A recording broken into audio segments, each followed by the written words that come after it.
a fantastic matchup. You've got Sean Brady coming off of his great win, and you've got Leon Edwards coming off the loss of losing his title, but then also too just like mindset. And he's fighting in the UK. Feels like at home. I mean, Sean going over. It is home. It is home. Sean going over, over the pond or whatever and getting over there. And Sean just had a baby. So this tight. Sean has more to fight for. Yeah. But as soon as you have a kid, this right now is the best time to fight, because now you're done for at least the next 4 or 5 months. You can spend time with your baby at home, and it's a blessing. I think this is a great time for him to get it done, and he's been able to have a camp. And great news. Remember, we had him on the podcast. He was asking for this fight. He wanted this fight in the UK, and he thought maybe I think it was Jack Della Maddalena that was supposed to get it, and then JDM got hurt. Yep. And so then now Sean stepped in.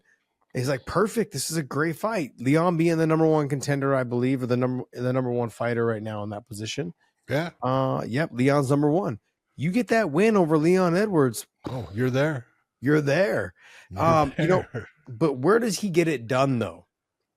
Because taking Leon down has been proven that it's not an easy task. No, it's not. And it's something I'm not too sure that Sean, without hurting him on the feet, is going to be able to do. I'm not sure that, wrestling takedowns is where he's going to be able to take control of Leon.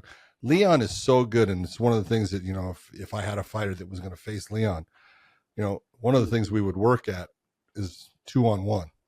Leon is fantastic at 2-on-1 and making it to where I'm going to control your one arm. You will never take me down because I'll never allow you to take your hands and get them together, for that takedown. So you're going to have to work on different types of takedowns, being foot sweeps and things like that off of it.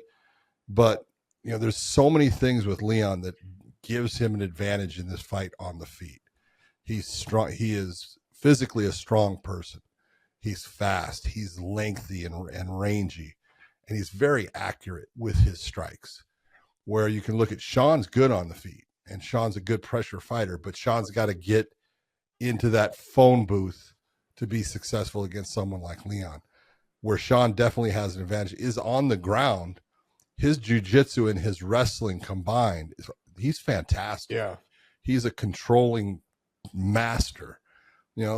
People can sit there and say what they want, and I've watched the match, but Sean Brady, Craig Jones couldn't do anything with him, and it was a long drawn out process of but it was Craig Jones. Mm-hmm. Okay, we're not talking about a slouch, and he couldn't do anything with Sean Brady, and Sean Brady ended up getting the win. So we're talking, he is elite on the ground.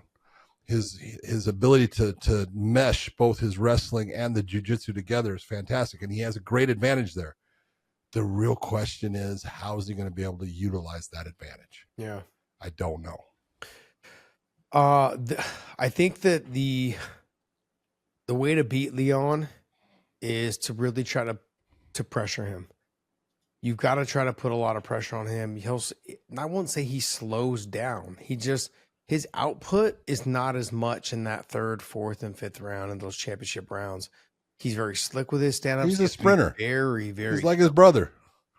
Yeah, he's like his brother. I would agree with you. He's like his brother, obviously. But Leon's got all the tools, all the weapons. He's very slick with his stand-up. He hides his kicks behind his punches. I mean, like all those things are he's very good at getting back up to the feet. Like you said, the 2-on-1. Taking him down is one thing, but controlling him and holding him down is another thing. Yeah. You just wasted all that energy lifting and scooping and dumping him on his head. But now can you hold him down? That's the question. Bilal was able to get him down, but Bilal dumped him right on his head. But there's also too just understanding, like, I'm not trying to hold you down. I'm just trying to land shots once I get you down.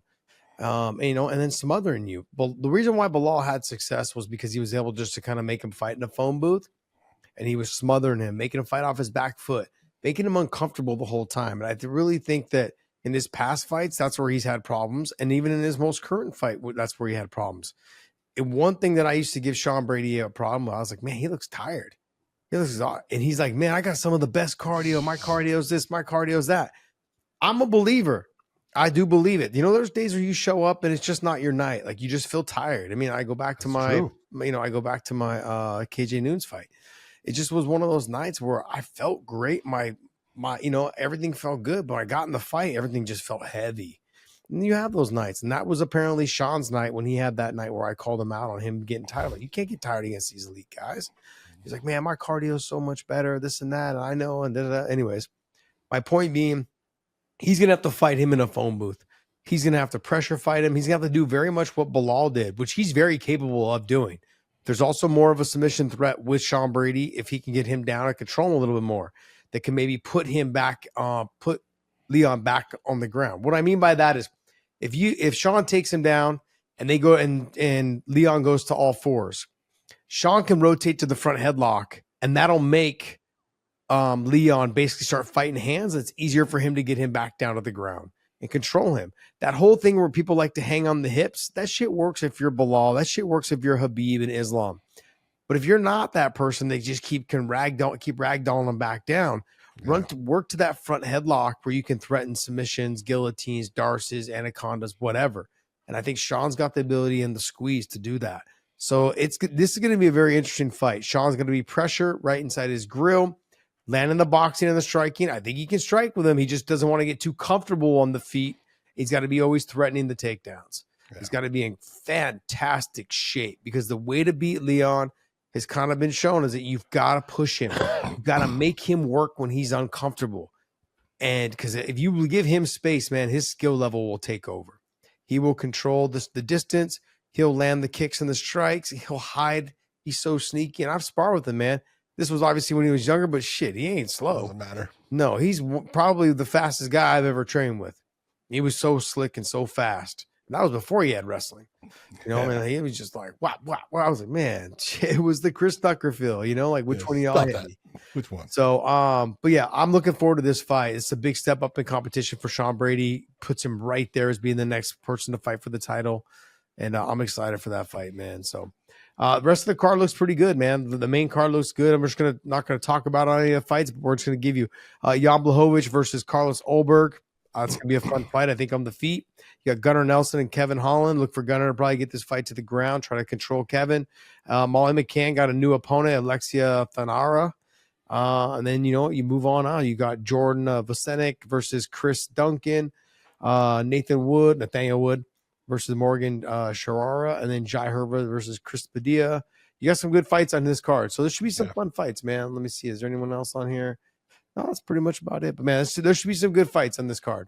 So looking forward to it. And you guys too. I'll tell you, the very first fight of the night is Kurtaladze against Fernandez, and that's going to be a hell of a fight. I love watching Kurtaladze fight. Yeah, he is a caveman. He is crazy, but he is nonstop action. He's very fun to watch. So don't miss that one.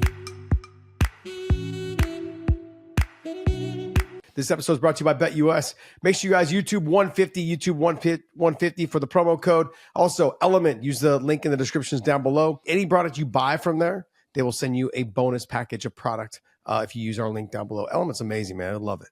And I want to say thank you, man. Thank you guys so much for continuing to support us.